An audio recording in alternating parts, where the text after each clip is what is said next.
He rode a blazing saddle. He wore a shining star.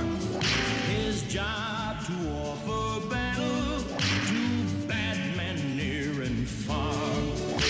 He conquered fear and he conquered hate. He turned dark night into day. He made his blazing saddle a torch to light the way.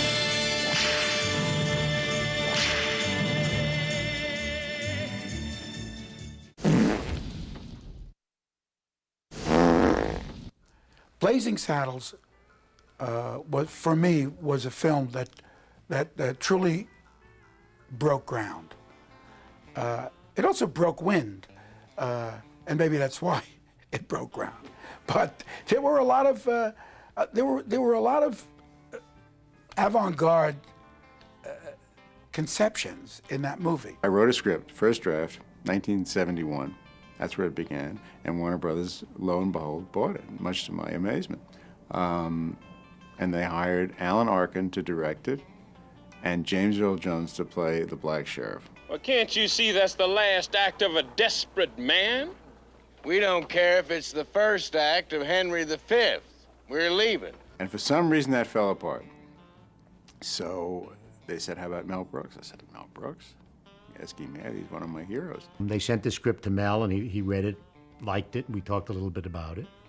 And Warner Brothers gave him carte blanche. What in the hell do you think you're doing here? This is a closed set.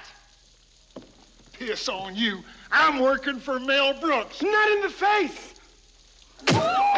So Mel decided he wanted to direct it, but he wanted to rewrite it, and he wanted to make it. He called me up and said, I want to make this a parody of every Western you've ever seen. Usually you throw out the original writer, always. You just get him off the set. You get rid of him because he's trouble. He's a lot of trouble.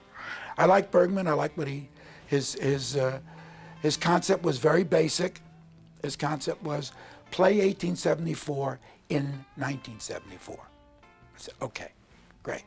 We can do that. It's 1974 in 1874 is what it is. You know, you have we have Eldridge Cleaver riding into town on a pony, and you make the joke with the Gucci bags and that he's hip, and that's it. You take it for granted. You don't examine it. I wanted Richard Pryor to play the lead, but I said, wait a minute, Richard's smart. Maybe we'll make Richard. He was only a nightclub comic then. Nobody knew him.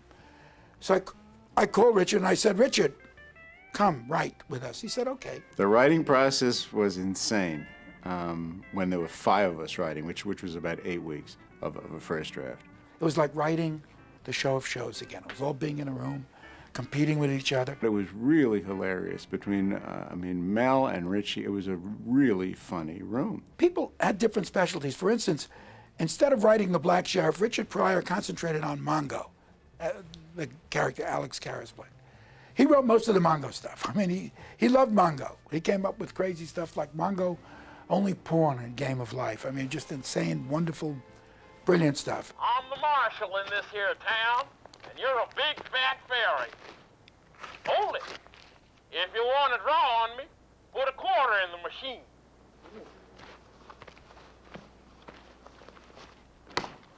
Ready? Now draw on the count of 3. 1, 2.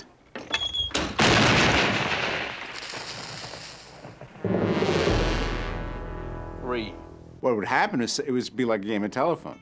The joke was, like, nobody can really remember whose joke was what anymore because it would start one way and go around the room and come back in another form. And it was really exciting. It was really, really funny because we knew nobody was going to go see this movie. So we threw in everything but the kitchen sink. Do we have the strength to carry on this mighty task in one night? Or are we just jerking off? Amen. It's a pretty dumb movie, you know, when you think of the plot.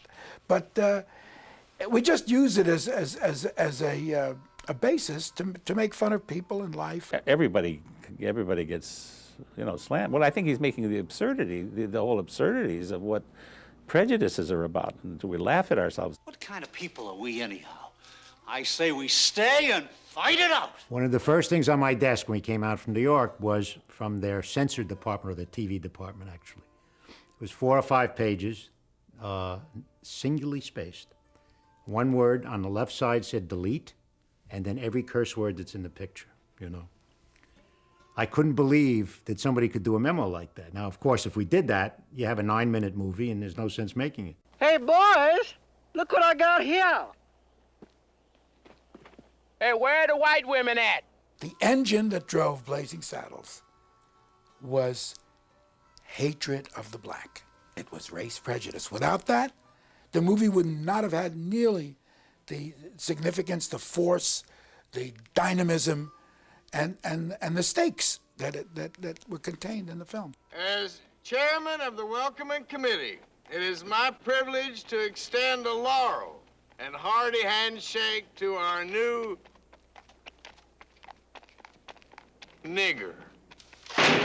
Well, I wasn't there at the inception, in the writing stage, but that was one of the things that made me want to do the film, because I said he's done something, they've done something, the writers, remarkable, in that they've smashed racism in the face and the nose is bleeding, but they're doing it while you laugh. And that's what I thought was one of the most brilliant things about the movie. Excuse me while I whip this out. I was having a lot of problems calling people what I was having to call them in the thing. And I had a lot of problems. Come on, how about a good old nigger work song? Cleavine was great. When we were doing the scene out there on the desert, he said, if I thought you would say those words to me in any other situation, you know, we'd go to Fifth City. But somebody wrote these words. This is all fun. You say anything you want to say, and if you want to say it differently and even add stuff to it, go right ahead. Mel will go along with that. Sir, he specifically requested 2 niggers. Well, to tell a family secret, my grandmother was Dutch. Just trying to help you out. Get! People say we can't use those words, those are bad words, but you can use any words you want and should. You couldn't break Cleavon Little's heart unless that little old lady said, up yours, nigger. Good morning, ma'am. And isn't it a lovely morning? Up yours, nigger. So, you know, Gene Wilder puts his arm around him and says, You've got to remember that these are just simple farmers. These are people of the land, the common clay of the New West. You know,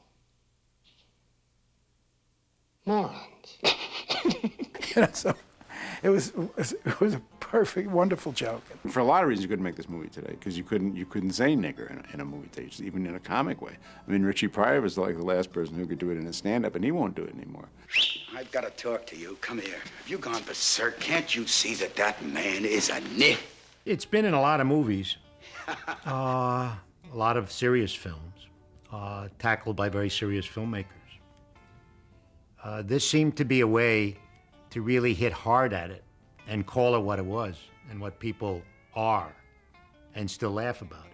We were celebrating the triumph of humanity over its inherent hatreds and prejudices. As your spiritual leader, I implore you to pay heed to this good book and what it has to say. Son, you're on your own. There was a total risk. I mean, which, you know, the movies that seem to attract people, the ones at the most risk, and that's what's gone today.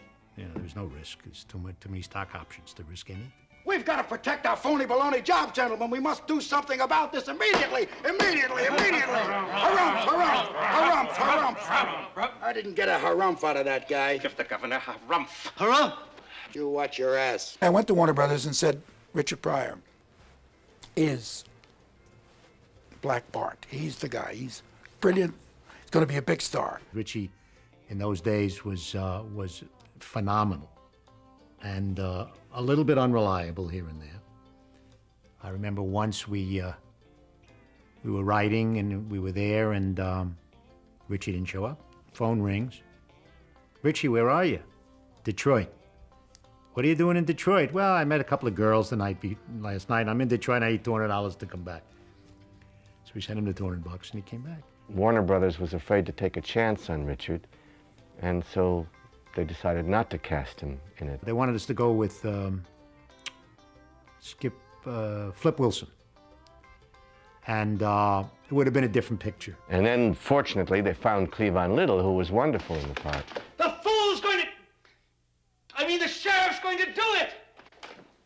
I was very lucky to find Cleavon Little, who was a bit of a genius himself, and sweetest guy that ever lived, and very talented, very sharp, very handsome. Like I told you, once you establish yourself, they got to accept you. Catch you later. Wanted Richard Pryor, couldn't get him, got Cleavon Little, very happy. Wanted the Waco Kid, wrote to a place in Hawaii where Dan Daly was staying. Originally, the person that was hired for it was Dan Daly, the dancer and comedian. He's got a leathery old face. He's a wonderful actor. He could play that old alky. He could play the old drunk. He got cold feet. He couldn't. I can't say words like that. So near the 11th hour, we were left with trying to find a drunk. So we thought, who else could play the Waco Kid? I wanted a leathery-faced guy, an older guy, and a guy who maybe had, at one point in his life, an affair with the bottle, you know. An old alky would be perfect for him. We flirted a little bit with Gig Young, and Gig was going through a few problems at that moment. So Mel turned to Gene, who had done the producers with him. And Gene basically did as a favor to him. First of all, Mel and I were talking about Young Frankenstein at the very earliest stage. And he showed me a script called Black Bart. It wasn't called Blazing Saddles, and it was called Black Bart. And he had given it to me and asked me to read it. And he said, how would you like to play Hedley Lamar? And this was before Harvey Korman or anyone was in it. And I said, Hedley Lamar? No, I'm all wrong for that. Why don't you think of me for the Waco Kid, for Jim? No. That's what my wife says. Oh, that's her favorite part. No, I need an older guy, an alky, down and out. And then, no. I said, well, I'm not right for Hedley Lamar. It's a wonderful part, but I'm not right. I wanted an old alky. I got a young Jew from New York to play this Western, you know. And he was magnificent. Are we awake? We're not sure. Are we black? Yes, we are. Then we're awake. But we're very puzzled. And that's how I got the part of the Waco Kid, which I told him about the first time he mentioned it. He says, no, you're all wrong. Chewing gum online, eh? I hope you brought enough for everybody. I didn't know there was going to be so many.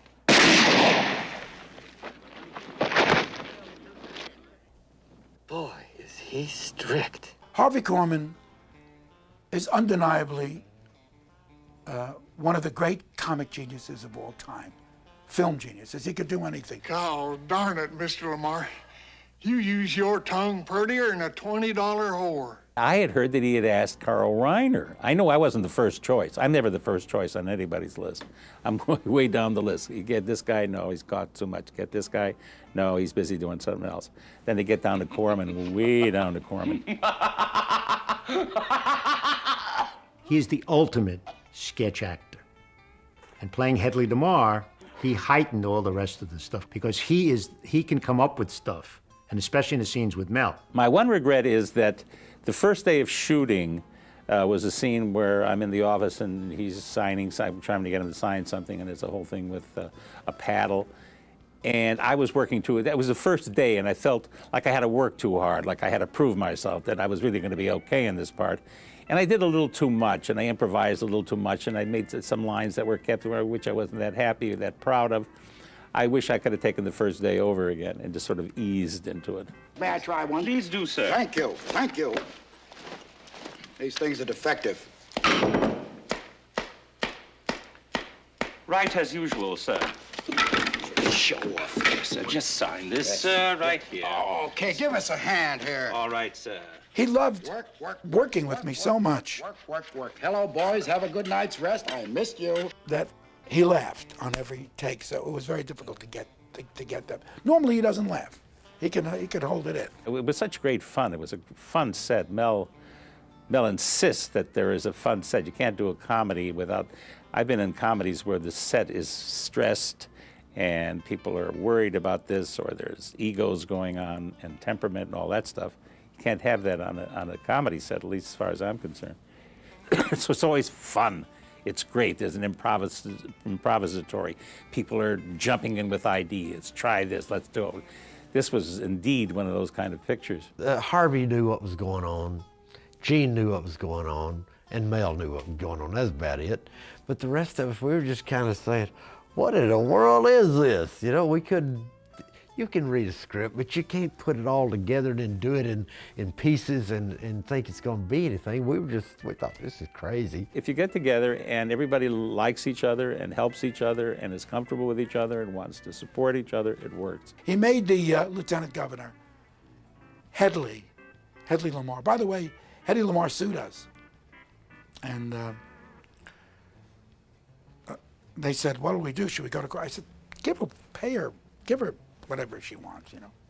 She's Hedley Lamar. She's given us, you know, she was in the Casbah with Charles Boyer. I mean, we loved her so much.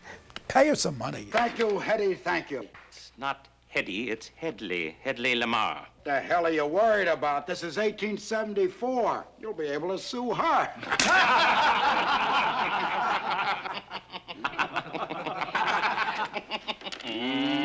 To this day, people, I'll be walking around, somebody go, Hetty! I go, Hedley! People still remember that, it's amazing. What in the wide world of sports is going on here? I had you people try to get a little track lead, not to jump around like a bunch of Kansas City faggots. Slim brought such history to the picture. I mean, it was a bunch of New York Jews doing this movie, you know, a Western. And there's Slim Pickens, who's Mr. West. I mean, he's such a Westerner that when we were shooting the outdoor stuff up in, I think, Lancaster or Palmdale, he had his Winnebago and his rifle, his Winchester.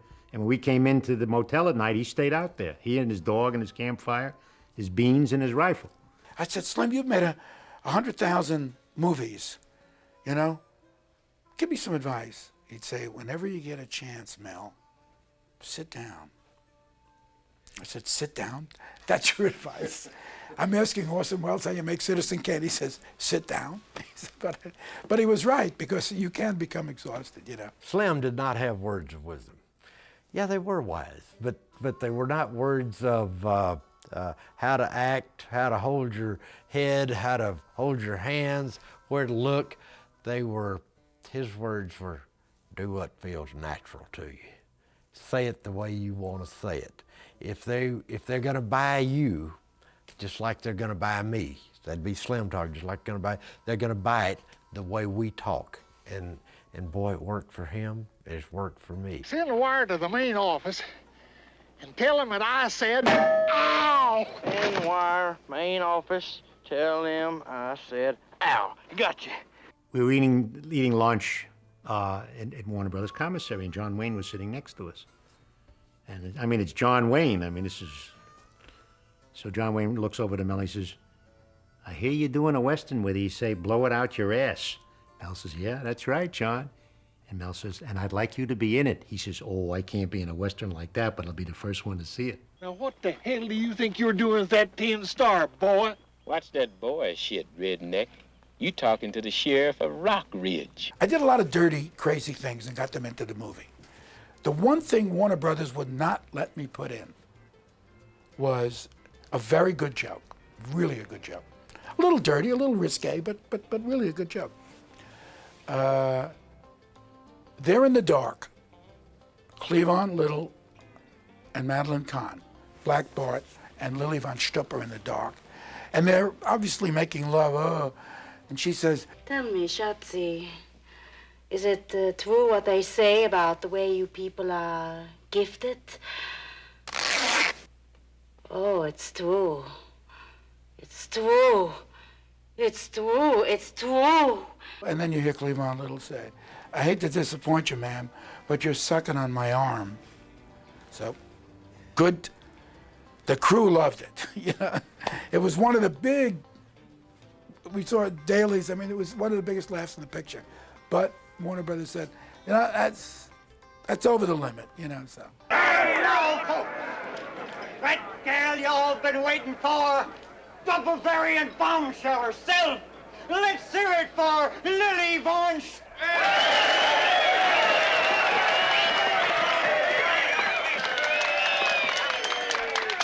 Thank you, ladies and cowboys. And now, I would like to favor you with my world-famous rendition of I'm Tired, the song that closed Poland. But right before I do, I would like to slip into something a little bit more comfortable, with your kind permission. You're too kind. Madeline, God bless her, was the most talented, craziest, most inventive person on that picture. I mean, she had a fit just looking at herself in that costume. She was all over the place, but when you turn that camera on, she was phenomenal, just phenomenal. I mean, the two of us would stand next to the camera biting into our hands watching her because she was so right on. I mean, she really nailed it.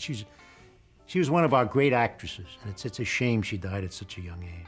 You know, she was up for an Academy Award for that, which was practically unheard of, certainly very unusual in those days. Even today, to be up for an Academy Award for a comedy performance, she was truly brilliant in that. I think I would say that Madeline Kahn was the most talented actress I've ever worked with. She was tops and taps. You couldn't beat Madeline Kahn. Der Draht, die Speinkapsel mit dem Dynamit verbindet, ist abgebrochen. What'd she say? What the lady said is that the bushwhacker is wrapped all around the cattle creeper. Round My favorite scene is the bean scene, the campfire scene. And I think it's a lot of people's favorite scene. And I got to start it. Mel Brooks said, I'm gonna make you famous today. I said, why? And he said, well, you read the script. You're gonna be the first one, and you are gonna be the first person in major motion picture history to do that. I said, oh my gosh, they won't let me go back to the fire department if I do that, because I didn't know if this was gonna work, you know? And he said, because of this, you won't have to go back to the fire department. And he was right. Cowboys swill black coffee and eat unconscionable amounts of beans on these tin plates. Ever since I was 4 years old, that's all they do. They sit around a campfire, they eat a lot of beans, and they drink a lot of black coffee. Well, we figured out, you eat that many beans and you have a lot of black coffee, you're not going to be good company in about 20 minutes, you know. An hour later, that place is going to be unlivable, you know. So we just threw it right into the movie, you know. It was part of our, you know, discovering the West, the true West, you know.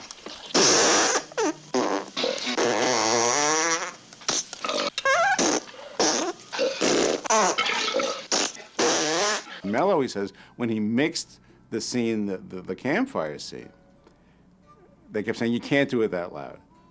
And he said, no, trust me, it's got to be that loud. And it was true, because after the first guy breaks wind, you don't hear anything anyhow in an audience. All you heard were people screaming, because it was the surprise, it was the shock of it, that anybody had the audacity to do that in a movie.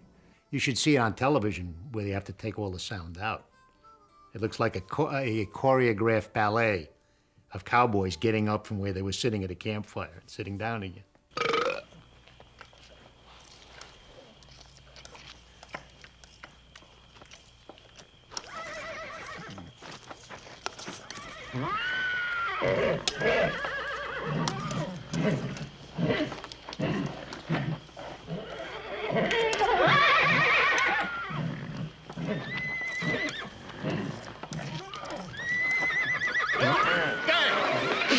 chief. How about some more beans, Mr. Taggart? I'd say you've had enough.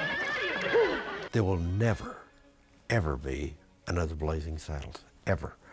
And when I say it, I'm sitting there, I get chills talking about that, because there is nobody that I have ever met who has ever seen Blazing Saddles and is a Blazing Saddles fan that picture can be topped by any other picture. None. This is the finest comedy ever done. Mel Brooks, you did a good job. If it came out today, I think it would be the same. I don't think people would say, oh, it's cute, an old-fashioned film. I don't think they'd say that at all. It's still a modern film, and I think it always will be, which makes it a classic. I think it will live forever. It was outrageous. I think it paved the way for other more outrageous pictures to come along.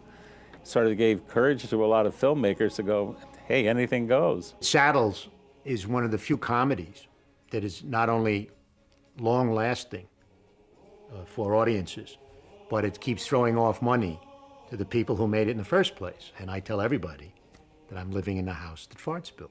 Blazing Saddles was one of a kind. I mean, it'll stand for all times as a monumental American film comedy. One day is all we'll need to secure your name in the annals of Western history, and to get for you a nomination for, dare I say, Dare. the presidency. Oh! Hail to the chief! Hail to the chief!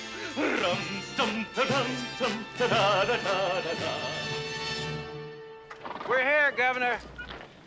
Boy, do I hate the West. I'd like to have a word with you, Turkey. Can I have you fired? Nope. Local 32. Local 32. Damn unions are strangling the West. Damn unions. Are you crazy? Don't write damn unions. Never put that in the paper. I'll lose the blue-collar vote. One in the year, darling. One in the year. I love it. Governor, these people are dummies. I know that. How do you think I got elected? Oh, Bill. But, Governor, we came all the way out here to get your impressions. Impressions?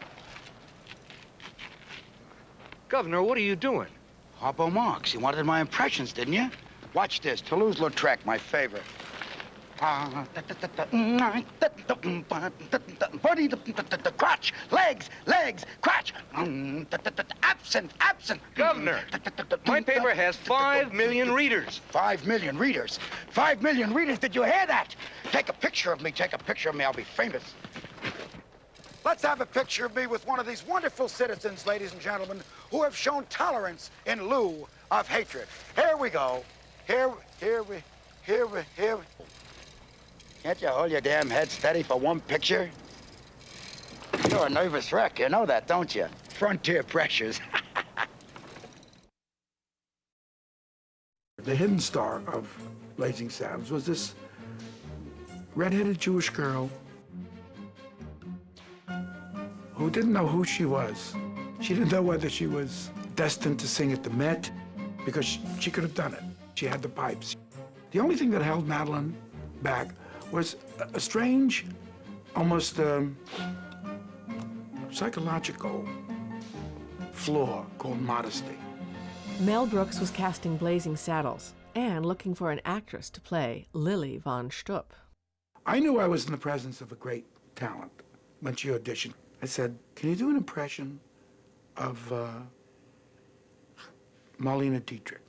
She started talking, and in 3 seconds I was on the floor. She had every, it's true, is it true what this, she had every W, every R, every mannerism.